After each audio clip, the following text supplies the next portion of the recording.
Assalamualaikum warahmatullahi wabarakatuh. Jumpa lagi bersama kami di podcast Aftik Progresif. Buka pikiran, buka hati, meraih ridho ilahi. Sobat Aftik yang berbahagia, bagaimana kabar puasa hari ini? Semoga masih lancar-lancar saja ya. Baiklah, bersama kali ini yang akan bersama kita adalah Ibu Dr. Hajah Sumiarti atau yang akrab kita panggil dengan Mami. Kita sapa dulu. Assalamualaikum warahmatullahi wabarakatuh. Waalaikumsalam warahmatullahi wabarakatuh. Bagaimana kabar? Alhamdulillah sehat Puasa lancar? semuanya. Lancar. Belum? Belum. Belum bolong masih. Mami, hari ini kita kan sudah mendekati Idul Fitri ini. Nah, Hari yang ditunggu-tunggu ya. betul, ini yang ditunggu-tunggu setelah 30 hari puasa Ramadan. 29 mungkin. Oh, 29 malah. Oke. Jadi, menurut Mami nih, makna Idul Fitri dari perspektif wanita, ini wanita. Wanita atau perempuan ya? Perempuan, Oh iya, wanita. boleh lah. Wanita atau perempuan? Ya, Iya. Dari perspektif perempuan, kalau yang namanya perempuan ketika Idul Fitri itu mungkin makhluk paling sibuk ya di dunia ini ya. Karena apa? Harus mempersiapkan banyak hal dalam negeri, luar negeri ya. Artinya dari mulai mengurusi masalah hidangannya, ngurusi masalah kebersihan rumah, kerapian rumah, mungkin yang tadinya berantakan harus tertata dengan rapi, harus memikirkan hidangan-hidangan apa yang disajikan, dari kue-kue sampai masakan-masakan yang harus dipersiapkan. Masakan itu misalnya ketupat, mungkin opor, terus apa lagi ya, sambal goreng, pete jangan lupa ya, sambal goreng itu apa lagi kayak mungkin rendang atau apalah terserah. Banyak hal yang harus dilakukan oleh perempuan dan menurut saya belum lagi memikirkan fashion ya. Iya, fashion itu. apa ini tren warna tahun ini ya? Tren warnanya apa ya? Kayaknya sekarang agak random apa ya tahun ini nggak seperti tahun yang kemarin ya, sage green ya. Kalau sekarang kayaknya lebih bervariasi. Mungkin warna yang saya pakai mungkin kan jadi trendsetter. Nah itu masakan, rumah, fashion ya. Mungkin ibu-ibu juga banyak yang memikirkan baju warna apa yang mau dipakai, mungkin ada yang seragaman, mungkin dari mulai warna sampai modelnya itu juga dipikirkan oleh perempuan. Belum lagi masih memikirkan ada lagi apa yang sangat penting, angpau. Oh iya. Untuk menunjukkan bahwa kita adalah keluarga yang secara ekonomi mungkin kuat ya, paling enggak wujudnya adalah dengan bersyukur memberikan angpau. Nah sampai warna angpaunya apa, bentuk angpaunya apa tuh perempuan tuh sedetil itu ya. Bahkan sampai ya mungkin jumlah itu masih ada, harus memikirkan kategori loh, Saudara keponakan ya kan, saudara dekat, saudara mungkin saudara suami dengan saudara dari pihak kita beda ya. Agak pertimbangan, belum tetangga dekat, tetangga 100 meter, tetangga 200 meter, ada range-nya sendiri. Belum lagi nanti masalah operasional di lapangan ya, maksudnya kalau perempuan itu kadang apalagi ibu-ibu yang masih punya anak kecil ya, mungkin tambah repot lagi karena selama mempersiapkan lebaran mungkin ada banyak hal yang perlu dilakukan sehingga anak-anaknya mungkin bisa juga terbengkalai ya. Termasuk nanti menyiapkan kalau pas Idul Fitri itu bisa sholat apa enggak. Mungkin kayak Mbak Ira itu yang anaknya masih balita. ya harus memikirkan Kalau juga. yang pertama sih yang kedua ini Mi balita. 2 tahun ini saya tidak sholat. Nah, gara-gara itu kan Ada balita. Kalau bisa mungkin bisa. Nah itu gimana itu Mi menurut Mami? ya, kalau menurut saya yang penting kalau memang masih bisa berangkat ya berangkat saja. Perkara di sana bisa sholat atau tidak, kan kita lebih mementingkan kepentingan keselamatan anak ya daripada masalah punya anak balita diletakkan begitu saja di lapangan atau di masjid, nanti barangkali dia akan rewel ya. Sholat Idul Fitri kan sebetulnya juga bukan wajib ya, tapi hukumnya sunnah saja. Jadi kalau keselamatan itu hifdzun nafas, menjaga jiwa, menjaga keselamatan anak itu lebih utama ya, menurut saya ya anak yang harus didahulukan. Tapi kalau anak-anak sudah balita barangkali sudah bisa main sendiri ya Bisa diajak. tidak masalah lah ya untuk ibunya. Yang penting anak sudah bisa jaga diri. Tapi kalau tidak ada yang menjaga ya nggak apa-apa, lebih baik Di rumah. Iya, di rumah atau tetap kalau saya ya, pengalaman saya tetap pergi ke masjid atau lapangan tempat Idul Fitri itu dilaksanakan, eh, ikut merasakan aura Idul Fitri itu dari sholat Idnya tetap datang ke sana, cuma mungkin di sana terpaksa tidak bisa mengerjakan, tidak masalah.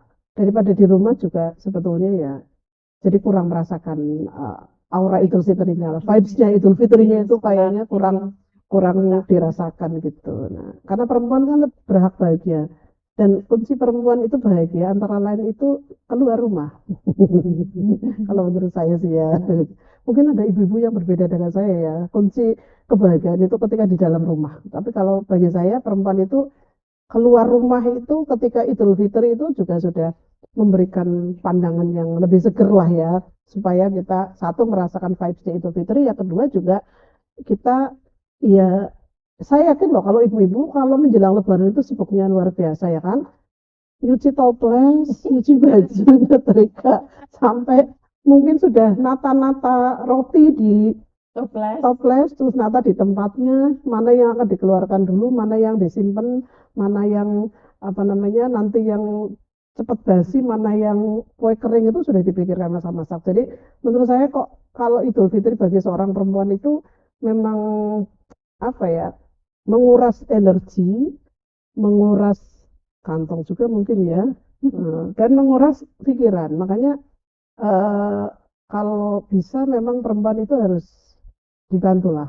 Ini perspektifnya perempuan itu kembali ke kerjasama ya. Mudah-mudahan ini setelah melihat podcast ini bapak-bapak jadi sadar ya bahwa Tolong, ketika Idul Fitri tiba, tolong ya, tolong ya, tolong ya, ya. bantu ibu-ibu ya, atau Lebaran kalau orang Banyumas mengatakan Bada itu tidak sekedar eh, seperti yang sudah terlihat rapi, tapi behind the scene-nya dari persiapan itu yang luar biasa. Mungkin bapak-bapak besok kalau sudah libur, H-3 bisa membantu ibu-ibu untuk nata-nata kue, ya kan? Ngelap-ngelap kaca. Terus mungkin juga ya minimal ya kasih THR yang Nah, cukup. setuju Nah, sekali gitu. itu. Itu yang lebih membahagiakan itu. Jadi syukur-syukur ada gaji ke 15. 15 untuk istrinya. Jadi supaya pikirannya itu tadi, karena Lebaran itu menguras energi tenaga, energi lahir dan batin juga ya kan. Salaman itu ke sana kemari juga capek, kadang ada tamu harus membersihkan apa Ya, gelas, piring, terus belum lagi nanti harus apa namanya ngurus anak, itu juga capek. Tapi minimal kalau suami memiliki komitmen untuk membantu istri, menurut saya itu akan lebih baik. Jadi ini sekalian untuk kampanye ya, untuk meningkatkan kepedulian suami terhadap istri ketika Idul Fitri. Tolong cucian-cucian piring, cucian-cucian baju ya, bagi suami-suami itu. Kalau Idul Fitri juga harus menjadi perhatian. Dan itu menurut saya itu momen yang sangat bagus untuk meningkatkan kelekatan antara suami dan harmonis istri ya. ya, supaya tidak hanya fotonya yang harmonis, tapi faktanya juga harmonis ya. Betul Sekarang sekali. ini Mbak Ira tahu ya, di media sosial itu banyak sekali peristiwa-peristiwa yang mengagetkan. Misalnya ada satu konten kreator suami istri yang tiap hari membagikan kebahagiaan, keharmonisan suami istri di Sosial media media. sosial ya, di sosial media. Ternyata sekarang mengumumkan untuk bercerai. Cerai. Nah, berarti itu ada kesenjangan itu antara yang terlihat dengan yang dunia nyatanya. Makanya menurut saya yang paling membahagiakan itu ya harus dua-duanya nyambung. Karena Terlihat terlihat secara ya. di sosial media, terlihat di dunia nyata. Iya, suami-suami tolong juga ya sering posting-posting foto dan video istrinya ya supaya istrinya bahagia.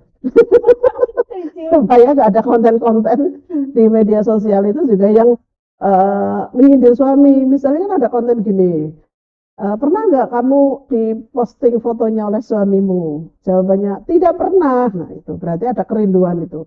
Itu menurut saya bukan masalahnya, bukan sesepele itu ya.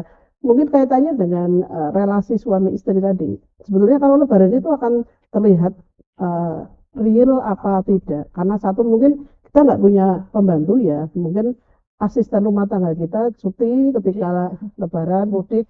Nah saatnya suami istri itu menurut saya melakukan perbaikan komitmen supaya kita bisa merasakan kembali saat-saat berjuang bersama. Nah, saatnya mungkin sekarang mulai dari itu titik nol ya. Jadi tidak hanya nol dompetnya ya yang kembali fitri, tapi juga titik nol dalam pengertian memperbaiki komitmen sebagai suami istri. Mungkin evaluasi juga ya, dan evaluasi 1 tahun sudah begitu banyak hal yang terjadi. Nah, saatnya kembali ke fitri dalam pengertian lebaran untuk perspektif perempuan barangkali itu memperbaiki komitmen suami istri kembali kepada niat awal berumah tangga itu tidak hanya untuk menindas salah satunya, tapi untuk bekerja sama berkomitmen supaya sama-sama bahagia. Kalau bahasa sekarang antil jannah bersama-sama. Masya Allah. Begitu. Jadi kalau bisa saya simpulkan, persiapan wanita untuk Idul Fitri ini luar biasa ya Mbak. Dari Lahir batin. fashion, Ya. rumah, dan lain-lainnya mah perlu butuh dukungan dari luar ya. Iya. Jadi suami siaga ya. Ya, keluarganya semakin harmonis, hubungan suami istri semakin sakinah, mawaddah dan warahmah. Baik, terima kasih Terima kasih. atas pencerahannya hari ini di podcast FTIK. Mudah-mudahan ini jadi hidayah ya untuk para suami-suami ya. Semoga suami-suami terketuk hatinya nanti lebaran jangan cuma buk manis setelah ada tamu tidur. Ini curhat, Ya, sekalian curhat ternyata. yang berbahagia. Terima kasih kepada disampaikan ke Mami sudah memberikan informasi pada hari ini. Terima kasih juga untuk para sobat FTK yang berbahagia. Kita tutup podcast hari ini dengan bacaan hamdalah bersama-sama. Alhamdulillah. Terima kasih. Wassalamualaikum warahmatullahi wabarakatuh. Waalaikumsalam.